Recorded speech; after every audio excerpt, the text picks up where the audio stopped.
Most people already know the basics about money. Save a little, invest some, spend wisely. And yeah, these ideas sound so simple you might think, I've heard all this before. But here's the thing. If they're so simple, why are most people still broke or stuck living paycheck to paycheck? It's because knowing something isn't the same as living it. And without a clear, step-by-step way to apply these rules, most people never stick with them long enough to see results. By the end of this video, you'll walk away with 5 timeless money lessons, the exact same ones that turned Arkad, a broke scribe in ancient Babylon, into the richest man in the richest city of his time. They're simple, yes, but they're powerful. And if you actually follow them, they can completely change your financial life. So let's step into ancient Babylon.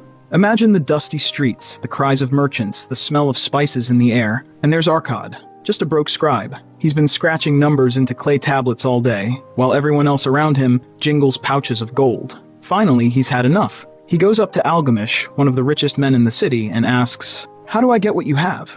Algamish doesn't give him a huge speech. He just leans in and says, "Keep 1/10 of all you earn, always pay yourself first." That's it, no magic trick, just keep 10%. So Arkad tries it. For months, 1 coin out of every 10 goes straight into his own pouch, and he feels amazing. For the first time, the pouch is getting heavier. Then, the Festival of the Moon happens. New robes, exotic wine, musicians playing all night, and Arkad's like, I deserve this. You already know what happens next. Pouch empty. Next time he sees Algamish, he tells him what happened. And Algamish just laughs. You pay the wine seller, the robe maker, the landlord, but you don't pay yourself. That's why you're still poor. And honestly, we do the same thing now. Paycheck comes in, and poof, gone. Bills, rent, food delivery, subscriptions you forgot you had. Then you say you'll save what's left, but nothing's ever left. The fix? Flip the order. First bill you pay is to yourself. Minimum 10%, every single time. Doesn't matter if it's a side hustle or a salary, you take your cut first. And don't rely on memory. Automate it. Think of every saved dollar as a soldier in your personal army.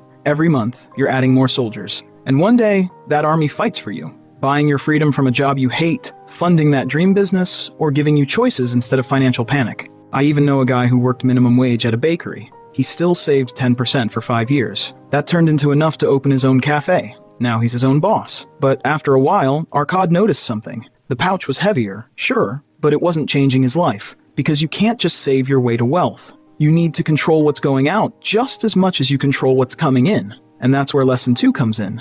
And this is where most people's money problems actually start. Even though he's saving 10%, he still feels broke. So next time Algamish visits, Arkad says, I'm doing what you told me.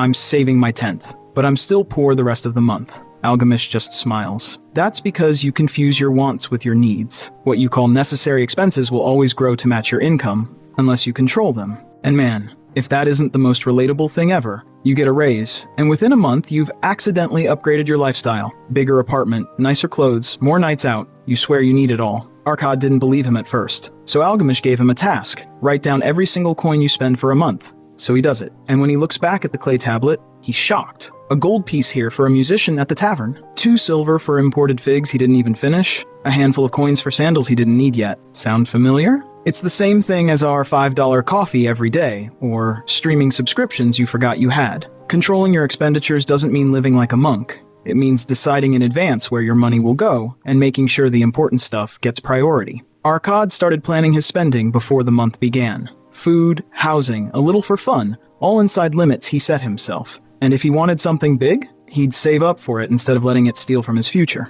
And he didn't feel poorer. He actually felt richer.